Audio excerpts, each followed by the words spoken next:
Good evening, good evening, good evening. Hello, ladies. How are you Hello. today? Hello, hello. Hello, How are you everyone. today?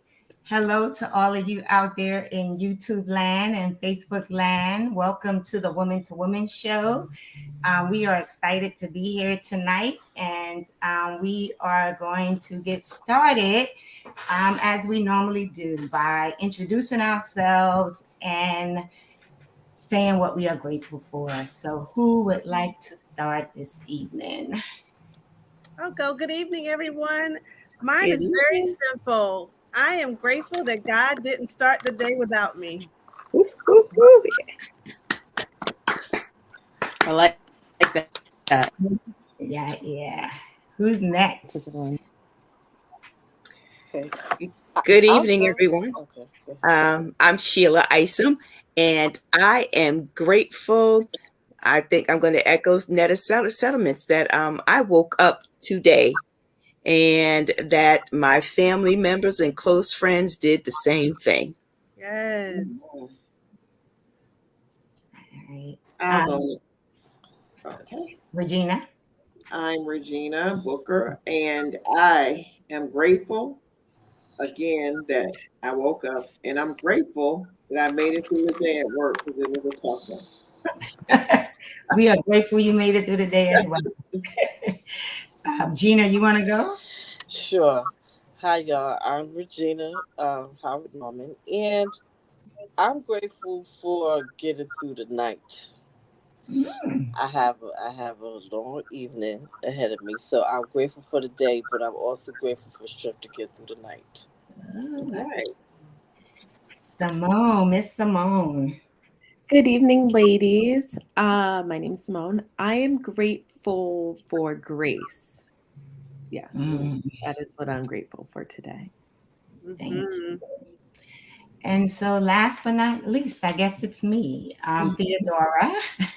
And I am grateful for everything that you guys said, but I am also grateful for my neighbor because I got home from work today and I was like, who took my garbage in? And when I looked at my camera, my neighbor had took my garbage from the curb and rolled it back to the spot by my house. So I am grateful for good neighbors.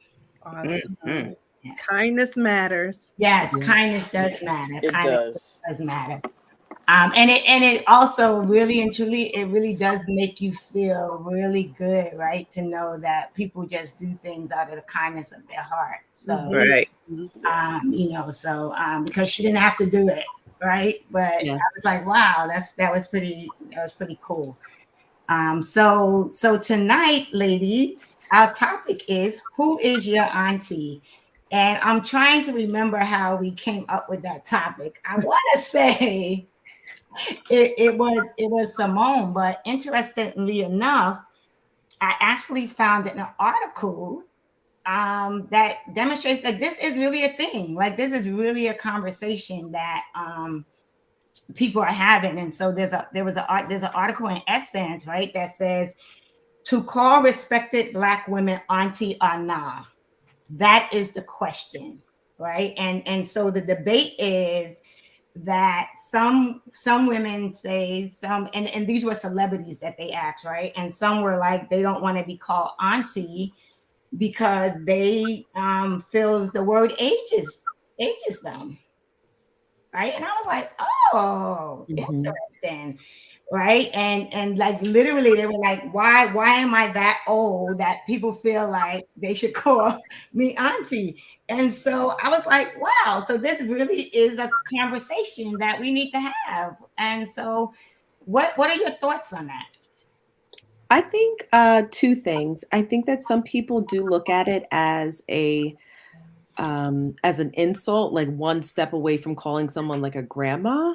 But for me, I would like to say an auntie is someone who can pour into you like a mother, but allows you to almost be yourself like a sister. Mm, So we look at it different ways because we wouldn't call like someone who's in proximity to our age like a mom. We wouldn't call them mom, because we feel like that would age them. So we would give them the title of auntie, because like I think there's also the dimension of I'm going to be that rich auntie that's traveling the world. So it also comes from, in my opinion, comes from a root of like love and like someone who pours into themselves, who has wisdom, that you can go to them for support, guidance, resources, things like that. All right. So what say ye, one of my Gen Xers? So I'm gonna chew on that a little bit.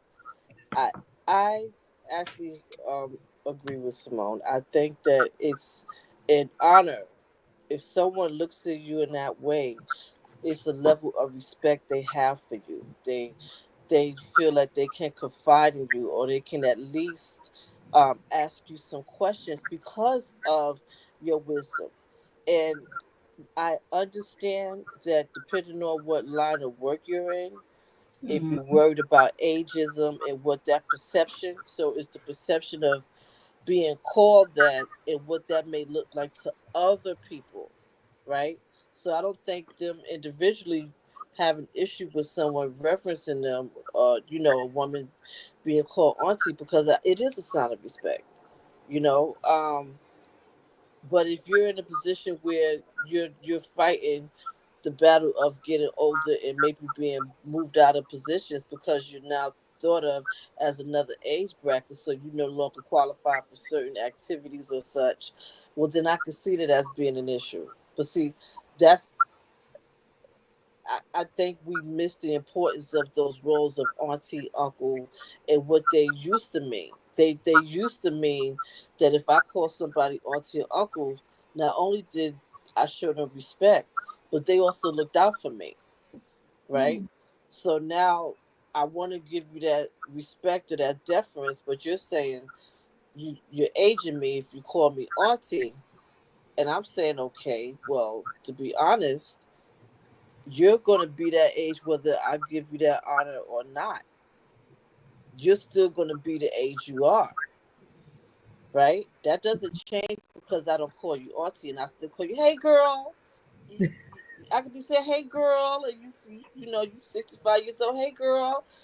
But so that doesn't change you, right? So I think a person has to be comfortable where they are, and really look at it from the point of love, not disrespect. And it's really unfortunate as women that we have to worry about titles in that way because of what it means if someone else hears that.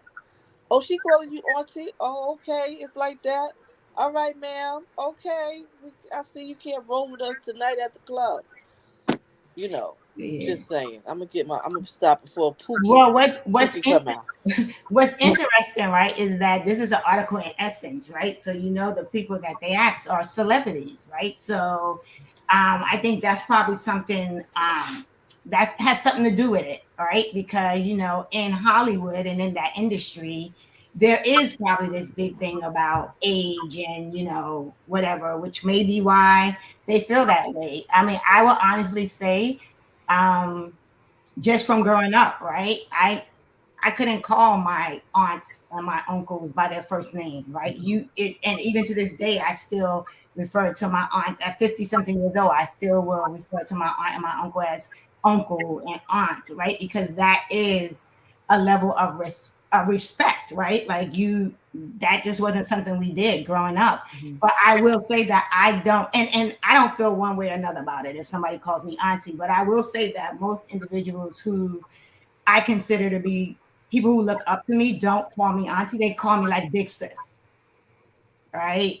They look at me as a bigger sister, and I do the same for other people that I look up to that are not my aunt and uncle by being my relative, like older individuals or individuals who are mature than me. I call them like my big sisters as opposed to my aunt or auntie. And it's Mm-hmm. not because I'm thinking about their age. It's just that's the dynamic that has evolved. Mm-hmm. For sure. For me, I am like you, Theo. Big brother, big sister are those that are older than me that I respect. and those that actually are my aunts and uncles, they get called aunt and uncle. Um, it was kind of interesting for me. It's a term of endearment from my perspective when someone calls me auntie. It means that I've earned that trust. I've earned that space in their life. I see it as something honorable, not in a slight in any way. I've not had anyone that's not close to me call me auntie. Now, I may feel a little different about that, but those that are close to me that call me auntie, I embrace that because it means that they trust my judgment. They look to me for words of wisdom, for affirmation, for just helping, like Simone said, pouring into them. They respect my journey, my personal life experiences, my professional experience. Those are the types of questions that I get asked from someone that calls me auntie. They reach out to me as a resource, which I feel is honorable. I don't have an issue with being called auntie. I have to say though, when someone in their mid 30s called me auntie, I felt a little for a second like, wait a minute now. But but I again knew that person, and it was coming from a place of I had earned their respect to be called auntie. And it's funny that you said, like everyone has said, right? It's a term of endearment. And in the article that I referenced, it says that it says who use people who use the word as a term of endearment and respect, they sighed, right, when this became a thing. Because they're like, really? Like, is this a thing? Which this goes to a whole nother topic, right? About how everything becomes a thing, it seems like these days, right? But Sheila or Regina, what's your input on this? Well, yeah, it's the same thing. It's a term of endearment, a way of showing respect to a woman who is not your biological aunt, but someone who not only holds a special place in your parent or your parent's life, but now it's somebody that your parent or your parents have entrusted to hold a special place in your life as well. So, growing up, it's so my best girlfriend who has a child is not going to have her child say, "Oh, well, you need to. This is Miss Sheila." No, this is Auntie Sheila because if I'm not around, this is a woman who's going to take care of you as if you were their niece or nephew. This Yes. is a woman that you're going to see who is going to be a part of my life because we have that special bond, and you need to look at that person as somebody who's going to uphold you, and you have to in turn uphold them. So it's always been for me, I mean, you don't throw the term around lightly because if you're an acquaintance, yes, you're going to be Miss or Mrs., right? Because we teach our children to respect the adults, right? You don't address adult by their first name. So you're either going to be a Miss or Mrs. But if I say, hey, this is Auntie so and so, that's somebody who is going to be in your life Mm-hmm. and who is going to have a special place in your life. Yeah, absolutely. My take on it is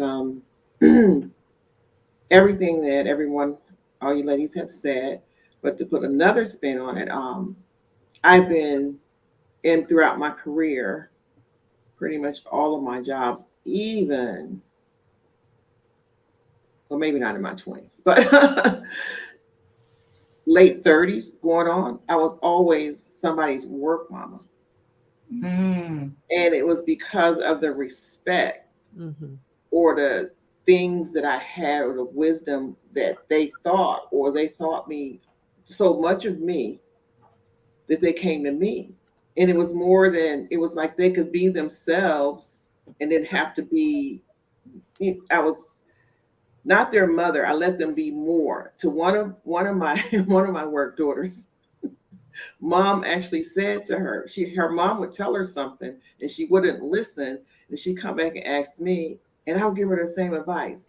And then she'd go back and tell her mom. And so one time she asked her mom something and she said, "Why don't you ask your work mom?" Because you don't believe anything I tell you, believe everything that. But it was such a it was, Guilty. it was respect, and it was, so I didn't mind it. So I've been a work mama, been an auntie, and I've been a big sis, and I embrace all of that. So Mhm. it gives me one out. Now, what I don't like, especially when I moved down south, I couldn't handle them calling me Miss. Like, do you have to really call me Miss? Well, and you know it's so crazy because that was one of my next question was going to be right, and this is something that I've struggled with, even now at 50 something years old, right, in the Mhm. workplace, right, is I was raised right to not call individuals who are older than me right by their first name. Mhm. And then I when I started out in my 20s and then even in my 30s, even in my 40s, and I would be working with individuals who were either peers or whatever, and I would be like, miss this, miss that. And they were like, don't call me miss. And then my mom, Mhm. I'm like, well, I can't because I'm gonna get in trouble. Right. Like, so it like how have you dealt with that? Because that, like, even to this day, like I'm better at it. Mhm. But that's a struggle for me. Like Mhm. I work with individuals who are older than me because the way I was raised was I didn't call someone older than me, right, by their first name. So I really have to think about it. Now, the one thing that I can't like, I'm not gonna say rubs me the wrong way, but I hate is when people call me ma'am. Like, really? Like, do you see a ma'am? Do I look like a ma'am? Right?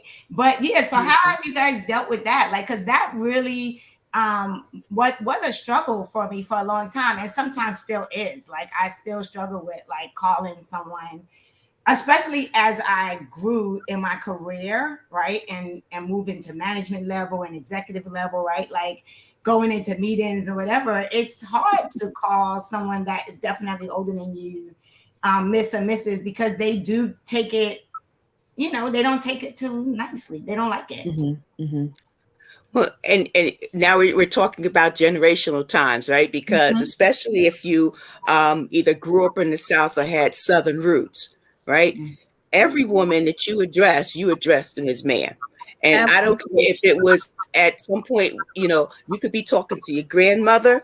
When grandma calls you, it's yes, ma'am. Yes, ma'am. If your mhm, aunt calls you, yes, ma'am. No, mhm, ma'am. If the neighbor who you don't know says something to you, always ma'am. So I wasn't offended by it. And the interesting thing is, I'm a born and bred Jersey girl, right? So we didn't do that stuff in the North. Mhm. But mhm, talking about conforming, when we went down south during on our summer breaks, right? You immediately converted. mhm, You went down south, you knew that you had to say ma'am because as sweet as grandma may have been, would adore you. If you didn't say ma'am, then you got the wrath of grandma because there was and I guess this kind of gets back to teaching people how to respect one another and respect their elders. Because if you did not address mhm. a woman with ma'am, you were being disrespectful. Yes. Mhm. Absolutely. And so I love that you said that because what was coming in and registering in my mind is right. This whole conversation, right, of who is your auntie, is it really about whether or not people are comfortable with calling auntie a big sister or ma'am, or is it more or less about the direction our society has gone in as it relates to respect, Hmm. right? You, Like you, just how we respect people on a day-to-day basis. Mhm. I you think know, that it varies because I think that someone who is about 22 years old would say to their friend who's probably 22 years old, like, why are you wearing that? You look like an auntie. So it's also like a negative in a way, in the sense of that's why some women may not like that because it's like, auntie, like I still have it going on. I still like, I'm keeping up way past you guys. But some people, like when you're younger and maybe let's say you want to wear something that's more modest, and your friend's like, why are you dressing like some, they would normally say like a grandma, but like auntie is like the new thing. But I think for someone like me at 32, they almost look at it the same as well because it's like at 32 you're like, no, I still got it. But then you're also like, I'm close to 40 in a way. So you don't want to like be labeled the auntie in a way. So I think it also depends on how you use it. But going back to what Theo was saying with the Essence article, I know that Mary J. Blige is a huge person that hates being called auntie. And I think she's like the ultimate auntie. Like, she's got her career, she's been through some stuff, she's bounced back, she's bounced forward, she's lived the life, she's lived the nightmare. Like, and then she's still standing, doing her best. And I think like that in a way, like, you may not necessarily want to go through what she did, but she can also give you the experience of what real life is. And like, you look at it like an auntie like that, but I think she's like in her 50s or just turned 50. So she's just like, hold on, I'm still. And also calling her auntie in a way is because she doesn't have children. So we're not going to be like, oh, you're like our mom, but we would say like an auntie. So it varies on the context and how you use it, I think, as well. So I have a question. Do you think social media and the celebrity craze that we have now has an impact on people not liking the term auntie? I was just going to say Absolutely. that. Absolutely. Because it's turned into more of, but it was always a persona, because I think originally the persona was the person of wisdom who's been through life, maybe doesn't have kids, but pours into you like a kid, but you don't have to be like perfect like a child to them, but they still respect you. But I think it's also morphed into like the new grandma kind of slang, if you would say. And it also, well, it's crazy that you say that, right? Because some grandmas don't even want to be called grandma anymore. They want to be called, what's that new term? Glam. That's my mom.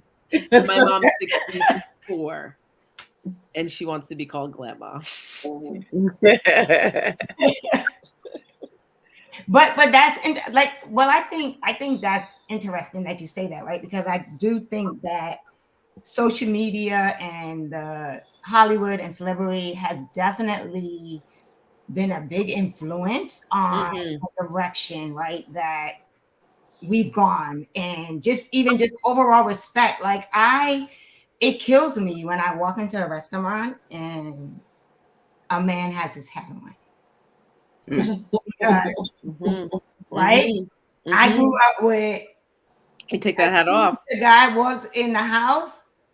If they didn't take the hat off, somebody walked over to them and took the hat off. Right? Yeah. And so it's just interesting to me how also, I watch some of the celebrities, the younger celebrities on YouTube, and how the men just openly cuss, right, in front of the woman and all of that kind of stuff. So that's interesting that you asked that question, because I do think that this whole celebrity world and social media world does influence a lot, because people put a lot of credence into social media, which we all know that everything that happens on social media is not always real and true. Social media is a highlight reel of someone's life. Exactly. There was a picture. I'm sorry, go ahead, Regina. I was just going to say really quick. I don't think I ever heard anyone complain growing up about being called auntie or big sis, or even someone that you felt like was a mom, right? But definitely in this age of how many likes you get and how many people saw your post and commented on your thing, and if they sent you a smile or a heart, I think it's so much about the perception of what you look like in front of the bigger audience, that the level of engagement on that personal level, when someone does admire you, someone does have that reverence for you, depending on what you do and how you show up in social media, you maybe a part of you appreciates that, but then another part of you is saying, I don't want to be perceived like that because I need my audience to see me as such and such. So if you call me auntie or big sis, you're moving me from one spectrum of being to another which kind of classifies me out of maybe being part of the in crowd now, because now I'm auntie, so that means I gotta Mm-hmm. kind of lay back, be a Mm-hmm. little more reserved. You won't. You're gonna look at me like, oh no, she's not going out there. She's like an auntie. Like why she at Yes. the, why she over there doing that? I look up to her like that. She's out there partying like that. But prior Mm, to social media, you could still respect your auntie, and she could still go to the party and have a good time, but you want to take the pictures and post and all that, Mm. Mm. right? So now that everything is being posted and sent, and you get telling people you're on vacation or what have you, now you have to look at what's my titles or what handles, because what that means as far as my ability to be in this space and seen in this light. So to your point, Sheila, social media has really changed the landscape of how people engage anyway. mhm, Now when you want to reference someone, you're dealing with ageism. You know, the perception of I'm older now, so certain things that I used to do just 3 4 years ago, now because you put me in auntie status or big sis status, I can't roll like that, because now I'm gonna be looked at some kind of way. So, but prior to the cameras, prior to this stuff, I'm just saying, I'm glad that there weren't cameras and all of that around when I was having fun. Woo, look, ain't we Just all? saying. Just Mhm. saying. You hit Just the nail on the saying. head. Mm. I mean, but it's crazy that you say that, because that the reality is, right, even in this new era, it's like the new, what is it? 50 is the new, what did they say? 20. Like, it's all of that. That's the other new thing that's come out, right? 60 is the new this, 50 is the new that. No, be proud of the fact that you made it to the age of 50. Right. Be proud that you made it Right. to the age of Mhm. 55, right? It's a 50 privileged is still age. 50.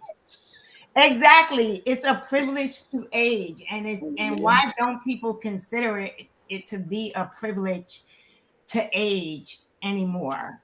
And is it back to social media? Can we blame everything on social media again? No, I think that Right? society and vanity has always Exactly. been there. It's just magnified now Mhm. to a very high degree, and also influenced at a very high degree.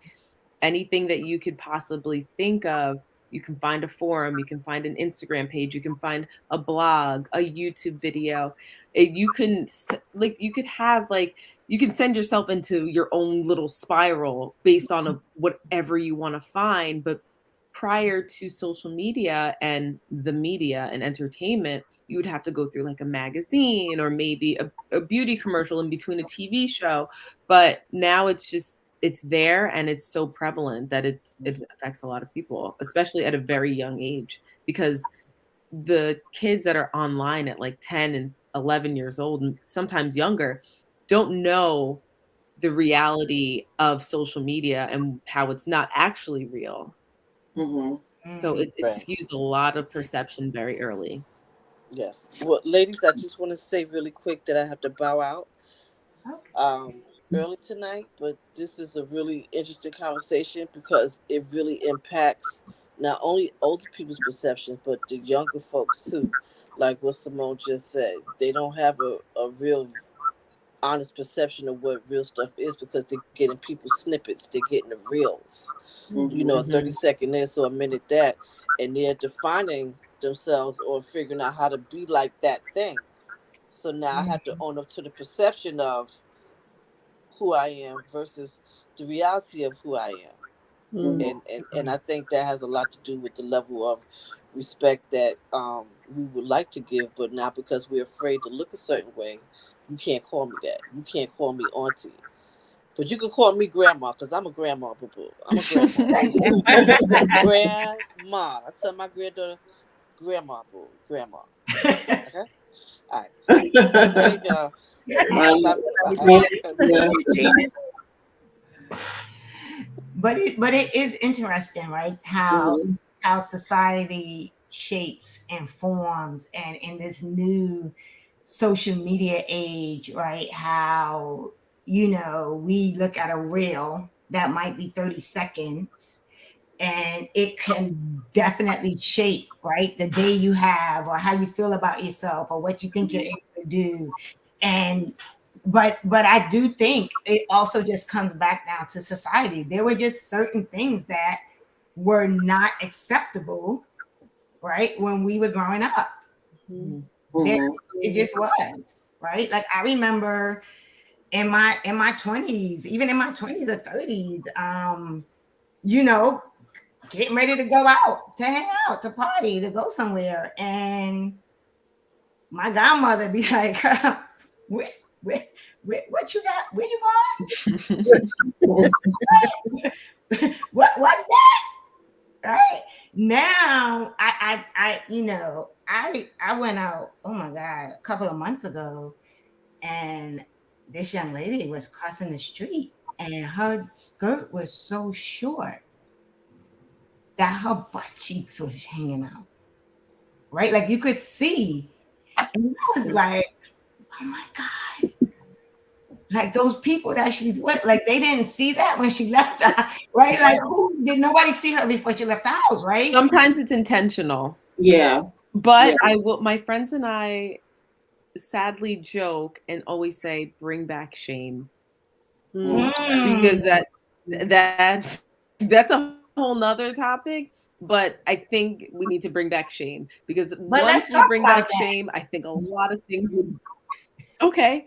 I think that once we bring back shame, I think that will cure a good amount of things, because And, people lack mhm, decency, order, and shame. But mhm. that's, I think, another topic, but ties to what you were saying. Yeah. And then, and another thing is, I went to a family function and my cousin and my mom's there. My mom's 89. Praise God. Yes. And this is her niece, her grandniece. So she walks us in the room, and this is her new thing. And she has just barely covers her breasts. And you see the ladies with that. And I'm sitting there saying, and my mom and her grandmother are sisters. So I'm thinking, would you? And she had the utmost respect for my mom. And when her grandmother passed, she told everyone, well, my mom's name is Doris, and Doris is my grandmother now. But this is your elder. Like, how in the world are you sitting here? And it was like nothing to her. And it was so funny. My mom just said, well, I guess the new thing is you just show your boobies. So, but it didn't. And I was just wanting to kick her under the table. I'm like, are you serious? Like you serious? Did your but your mother said that? But it didn't, and she loved her on, she talked to her and she had conversations with her, and it was no big deal. But I was like Simone said, what is the respect? This is your grand. Time and place. You want to go to the club, Like, go to the club. I don't shame people for wearing and, whatever they want, and it but wasn't a club. time Yeah, and it place. was a family function, and I'm like, come on. And we all, most of us had on jeans, and it was, here she come all glammed up. I'm like, and we're sitting like kind of in just a place having dinner, all family. No, the weekend was over. We had so many festivities that everyone was just chilling because it was the last night. Everyone was catching flights going back. So usually that's like, what, sweats or jeans or something comfortable, because you're just basically gonna probably run. Because my son, he ate and then he had to run and just catch a plane, and I had to catch it the next morning. But we were just all chilling, and here she comes, and then you sit in front of my mom all the whole time. And not only that, but that was just. But I've seen just women with interviews. Oh, that's a Interviews. whole other story. Put that one on the list. I see clear shoes with clear heels. Like, where are we going? So, Well, Mom, I'm just saying. you are really disturbed by all of this. No, because I have, like, I'm not gonna say they're my peers, but I've seen people come to me and I'm just like, you want to wear that to there? Mhm. Let's pet. I've seen it all, especially going to an HBCU. A lot of people don't know what formal attire is. I mean, it's just, I think that when it comes to family functions and professional events and things like that, you can, it's okay. I don't think anyone should conform to being someone they're not. Right. However, it is okay to have a little sliver of your closet that's reserved for family and reserved for professional events. That is fine. If the neckline has to be a little higher, so be it. But there's a time and place for all things. But the job interviews, I think people, they want to be, I don't know, they just want to wear what they want to wear. Let's Well, just say that. well, unfortunately, it will. I will say, being in HR, that the people you see like wearing suits and a dress shirt or something to an interview is really has gone away. Yeah. But beyond that, just people don't even understand what business casual is versus professional wear versus casual. They think it's okay to wear spandex to work, right? I don't know. And This, here, Shayla has a question. I wonder if people are being taught how to dress for the occasions. well, I was just going to add that this is why there is space for aunties. Yes. Yeah. There's space, there's a role for aunties to play in the lives of those that are younger than we are. Yeah. Things are getting lost. Lessons that we learned are not being taught. So there is that space for us to just lovingly, gently, as D. Marshall would say, course correct those that are in our circle. We have a responsibility, I feel, to lovingly encourage and support those that just don't know. And I think that's it, right? It's in love, right? Right. It's delivery. You can deliver it in love, but sometimes it's not received as such. But I think, especially when it's younger, but also I think that people I'll say a good amount of people were taught how to dress, but now blur the line of, because it's past my knees, it's appropriate, but it's skin tight. And it just because it has a collar and it's past your knees doesn't mean it's appropriate for work. Also, like a thing in, like, I think some parts of New Jersey is that when people would go to work, like younger women, let's just say in like the office, they'd wear like cocktail dresses, but with like a cardigan over. And it's like, you're dressed up, but this is not work attire. You're in a short, it goes to like a little bit above the knee or past the knee, but it's just like, you look very nice, but you're dressed as if you're going to like someone's dinner or family function. Like, this is not work attire. So a lot of, I think they know, but they get lost and try to modernize it. Or they get lost in, what's the outfit that I could wear that translates from the job to the club, right? Because I'm going to party afterward. But I think Sheila has a good point, right? Because there was a time in school where they had counselors, right? And there were classes that they taught you how to dress for interviews, how to dress, for work. There were etiquette classes, right? I think they still have, what is that, Jack and Jill? Right? They still have that. That's like etiquette, right? But I think people get lost in the,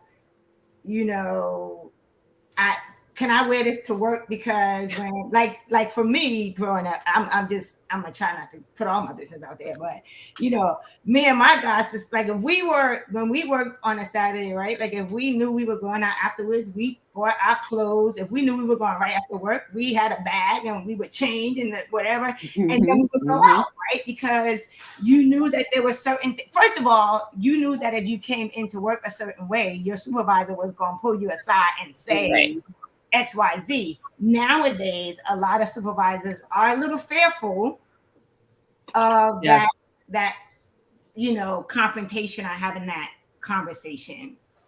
Yeah. Shayla has a good thing. She said, I think they get lost in the I gotta be me. Yes. Right. One thing I see a lot in the office, especially people my age, which I didn't grow up with, and I think it's the most bizarre thing ever, is people wearing open-toe shoes to work. I grew up like you gotta wear clothes. I don't care if you have a pedicure or not, and your feet are lotioned and creamed. You never you first of all, and a lot of people don't wear stockings either, which is another. Well, I don't know, but like it's a very weird thing to see. I don't know if that's just me, but like I Well, saw no, someone I with mean, open I think toes. I'm it like, where are you depends. going? I think it depends on the industry because I will tell you in healthcare, right? There are certain places that you can only wear closed-toe shoes. Mhm. We also like most organizations I've worked in, policy is no flip-flops, right? Because flip-flops, worst of all, are not work shoes, but also if a situation happens where you have to move quickly, it Mhm. could cause an injury, whether you're in healthcare or anywhere else, right? So any organization, but I believe it or not, I've had a person where when I say, flip flops are against the dress code policy, tell me that they're designers flip flops. Yeah, I have an they interesting gotta be story. stopped. I was like, well, if your feet going up like that, they're against the dress Mhm. code, right? But I think to Shayla's point, also people do get lost in I gotta be because I'm like Simone said, I have my closet is separate into these are the work clothes, these are the weekend clothes, these are the church clothes, right? And so because I grew up with these are the clothes you wear when you go outside to play, these are the clothes you wear when you go to school, right? Yes. And I don't think a lot of people have that mentality. And then people will say, "Oh, well, you dress like this." Like to Shayla's point, she said, "I've been called a hypocrite because I behave differently in different situations," right? But we have to learn how to acclimate, right, to the environment that we're in.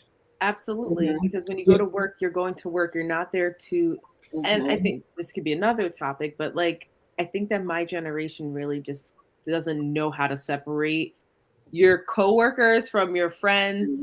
They are two different people. Right. It's if you happen to form a friendship with one person, maybe two, you shouldn't have like this entourage of friends from work. You shouldn't look at your life and see your weekend of Friday to Sunday and be seeing the same people that you see Monday through Friday.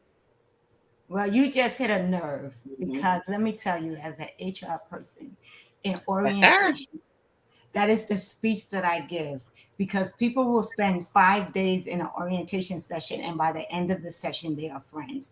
And I know that within a month or two, they're going to be sitting across from me because they will have had an altercation or a situation where they told somebody their business and it got all out. Yeah. And so that is my classic line in orientation. It's like, listen, I don't want to offend anybody, but I really don't care if you like each other.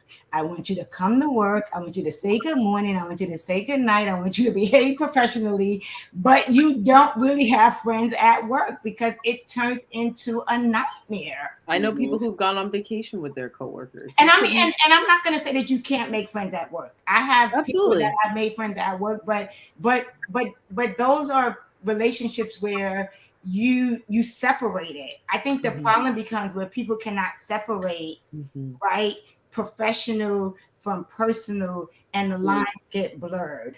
Well, that happens in social media. Those are blurred lines because people are presenting one way that they aren't. So it's just across the board, a lot of blurring, and that spills over into other areas of life where people don't separate the way that maybe it should be. I saw a picture on social media. It was a beautiful picture of an apple on one side. That's what social media will show you. The other side was completely eaten out. That's the reality of it all.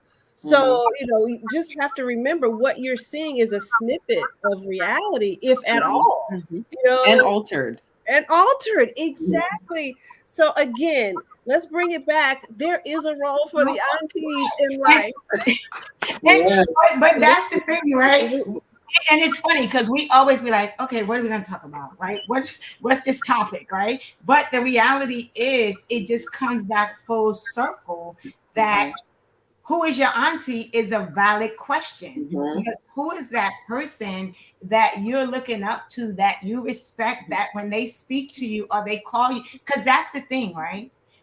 I grew up where if someone called me on something, right, whether it was my mom's friend or whoever, I'm not gonna get an attitude, right? I'm not gonna get upset because you respect that person enough to know that they mean you well, That's right. right?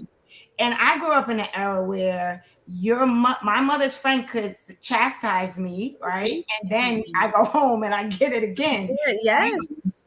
These days, you're like, I don't even want to breathe too hard near this kid because that the parent might just tear your head off.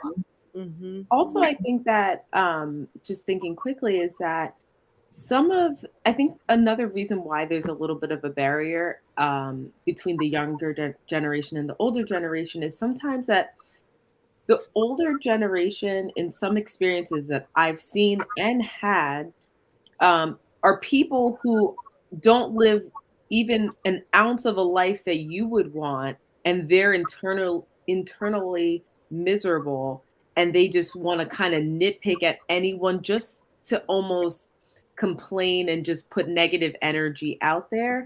So they could have the worst marriage ever, but then they'll tell you like, oh, you shouldn't dress like that if you're going to try to get a husband and keep a husband. So it's also like, okay, let me see like what you got going on so I can maybe assess like, can I take a piece here, a piece there, or is it all just not something that fits my lifestyle in a way? Because you can always learn from someone who's lived a different life than you, but it's also sometimes people who are, let's just say an overweight auntie is saying like, you're getting a little thick over there, you should like kind of, and it's just like, maybe if your health was a little bit more intact, then I could receive that a little bit better.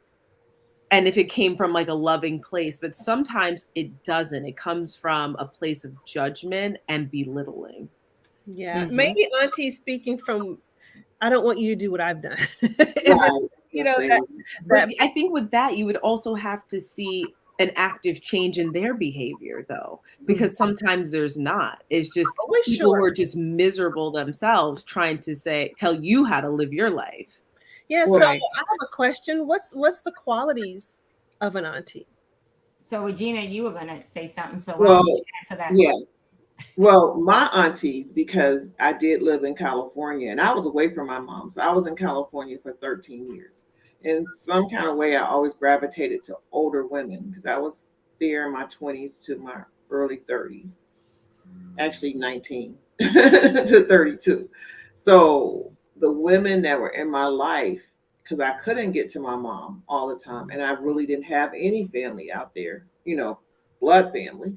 So I respected the women that told me. But to your point, there were aunties, to Simone's point, there were haters. Hmm.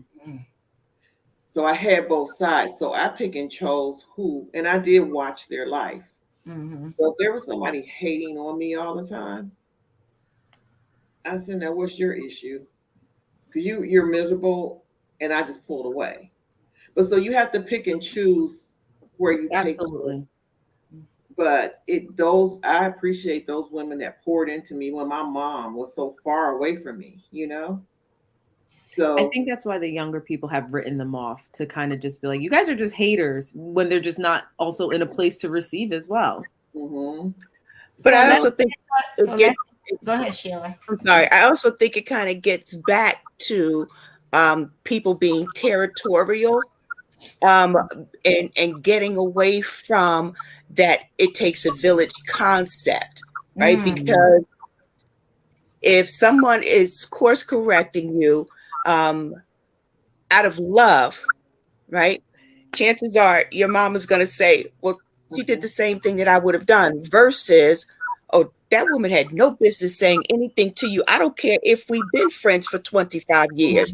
That's Mhm. my job. So Mhm. I think we've lost that concept because it's like, this is my child. This child Mhm. belongs to me. The child does Hmm. not belong to the world. So no one else can do or say anything to my child like I can and like I will. So I'm going to nip it in the bud right then and there. So I think it also gets back to that kind of level of respect, which kind of now leads back to, when we talk about what are the qualities of an auntie. have those qualities been diminished by this thought of what an auntie is nowadays? Mm-hmm. So let's answer that question. Like, what is like what is like Sheila? What would you say is a quality of someone you would consider to be an auntie? I would, first of all, as old as I am, I'm thinking about, I'm getting ready to say, someone that's an adult, right? Someone who is not necessarily a figure of authority, but somebody that may have a little bit of authority over me Yeah. because of their age, right? Whether or not they're actually nurturing is one thing, but they have to give the appearance of being nurturing, because after all, you hold the title that to me is someone who loves me and will take care of me when my mother is not available. Mhm. So those are the top two that I think of right offhand. Mm, I think of integrity in the way that you carry yourself, you mm-hmm. know. Mhm. So, and if a person sees that in you and they can see it genuinely in you, for instance, I have a work do- a work daughter that's, we don't work together anymore, but she's been in my life, so she's kind of more of my daughter because I don't have any daughters. And there's decisions that she makes, and she comes to me all the time, and I walk her through them, especially in a relationship. And when she goes back and forth, I say, "You'll know when you get tired. Mm, Can't tell you to leave, but you'll know when you get tired." So I lay out A, B, C, D. You still with them? I have to love them. I don't necessarily like them, but that's your choice. And when now she's giving that back to her friend, and she calls me mom. She says, "Mom, I'm telling her exactly what you told me. You told me I'll know when I got tired." And she finally got tired. Took a Mm. long time, but she finally got tired. But that type of, you can't badger at a person. You can't tell them you need to do this, this, and this. I lovingly listened to her. It hurt my heart, some of the Yes. that she went back to. I prayed on it, but I gave her the best advice that I could give her, and I was there for her, and I listened. mm, That's, those are the qualities that I look for, and those are the qualities that those older ladies gave me back in the day, and that's what I have to drill down. And the same thing I told her. I remember, this is like a big sis. She wasn't really meeting her, and I called her my big sis, and that's what she used to tell me when I was in my marriage that was bad. She goes, "You don't know when you get tired." And I would call her and go, da, da, da, da, da. She would never give me advice. She would give me little stuff. She kept saying, Mhm. "You don't know when you get tired. mm, But until then, this is what we're gonna do." And I carried that on, and look, and now my daughter is giving that to her friend that's still in a bed. So mm, it's like the advice that you give, and how you your deliverance. You can have a bad deliverance, or you can have a lovely deliverance. mm. People will receive it. Simone. I think you took a lot of what I was going to say, Oh, but I sorry. think a good amount of it is listening. And Mhm. that's where the auntie differs from the mom, because I think the mother will just give you what she thinks is what's best for you Mhm. rather than letting you vent and maybe be a little bit more emotionally vulnerable. Mhm. And also is they don't give you they will give you the best course of action, but there will also be a lot of room for you to make your own decision, for you to build your own character. Mhm. And I think that also, in a way, the auntie is aspirational. In a way, just kind of like, you know what, look at my aunt Theo. She's just out there getting it. I can't wait to buy a new car just because or something. And it may not be material things, but there's pieces of their life that you find aspirational and influential that almost, makes it a factor of you wanting to go harder because you see that it is possible in Mm. whatever aspect that may be. Netta. I was jotting down a list. At the top of my list is wise counsel, Mm.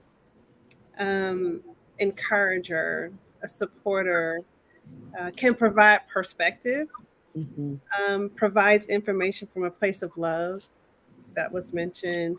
Knowing my love language, so quality time, knowing how to meet me where I am, can pray over me in my situation, pray with me. Consistency, Mhm. not hitting and missing. There's that solid rock type relationship. You can always go to them. They're not chasing you down, but you Mhm. know they're there. Mhm. So those are some of the things. Mhm.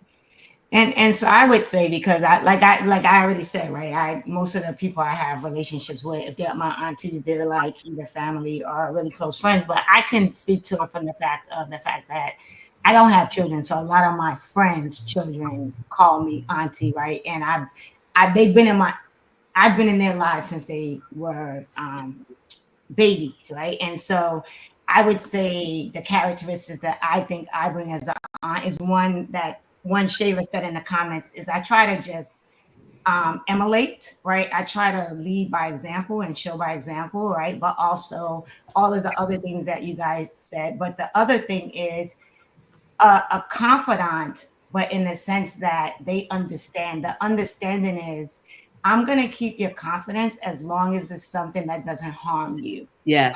Right. So if it is something that might be harmful to you, or I believe your parent needs to know, then I'm going to tell you, right? So they know what to bring to Auntie Theo, because we can have conversations, we can talk, like Regina said, about relationships, about what they're going through. But if I feel like it's something that's going to be harmful to you, or going to put you in harm's way, or is going to lead to some situation that is not good for you, then they know, right? But that also is, I felt there's a trust level, right? Mhm. So Mhm. they come to me because they trust me, and they know already, if I go to Auntie Theo with this, I got to make sure I want to talk to Auntie Theo about this, because this might be something that Auntie Theo is going to take.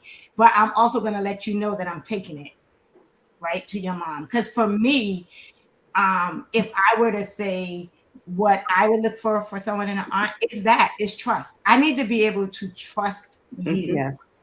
right? With my thoughts, with my emotions, with my heart, with everything. Like that's big for me, right? That's one of my things, right? Like loyalty, trust, Mhm. you know. But I would say for me, that's what it is. But to bring it all back full circle, right? Who's your auntie? Right? Your auntie is that person that you feel like you can confide in. They're going to be consistent. Mhm. Someone that's going to encourage you. There's someone you look up to. There's someone that you can grow with. They can help you grow, right? They have wisdom. They're wise. Like my biological aunts, my 98-year-old aunt. I love being in her presence and sitting down and talking to her Mhm. and walking away with just the wisdom she imparts and the realness, Mhm. right? Like the realness. Like she'll be like, girl, you need to do XYZ, or you need to whatever, right? But I love that I can, at 50 something year old, sit down with my aunt and really have a real conversation with her. But I also love that I could be on the phone with them and I could hear them say, I'm proud of you. Yes. Even at 50 something years old, like when my aunts are like, oh, I'm so proud of you, it really warms my heart, right? And so I think also it's someone that auntie, whether it's biological or not, is someone that when they look at me, they're proud of who I am and the person that I've come to Mhm. be. Absolutely. So, and that's our time, ladies. So does anyone have any? Because I think that was our closing remarks, right? Like Yeah. Yes. like the Absolutely. question was like the best way to end our show. But does anybody have any final words or anything that they would share with our listening audience? If you don't have an auntie, find one, vet one, and love one. Mm. It I'm will help you a lot in your future. Ah. for sure. I would say whether you're a big sister or auntie, you know what you desire or used to desire when you were younger, be that for someone else. Mm. Yeah. Sheila, Regina. If you're an auntie, show up. And if you don't have an auntie, get you some. Yeah. Along with being an auntie, um, mentor the one that's below you. Like I mentor young girls as well. I guess that's kind of like an auntie, but find your village. Yeah, and I would say everything that you ladies said, but I would say, for those of you who might feel like you don't have an auntie, Mm-hmm. tune in Mm-hmm. Monday nights at 8 p.m. We're here. We'll be your aunties. Yeah. Right. Yes. Yes. Yes. We Yeah, got you. right, we got you. That's what we're here for. We're here to encourage, to support, to help you grow. We don't always get it right. We're not perfect, but we live our lives as we show up every day trying to be the best that we can be. Exactly. So thank you for tuning in, and we look forward to seeing you next Monday night at 8 p.m. And Demetra, thank you for joining us tonight. And I am so glad that you enjoyed our show and that you found the information to be informative. So everyone have a wonderful, wonderful night, and we'll see you next Monday. Good All night. right. Good Night. night. Good night. And remember, truth plus transparency equals Equals healing. healing. Yes. Yeah.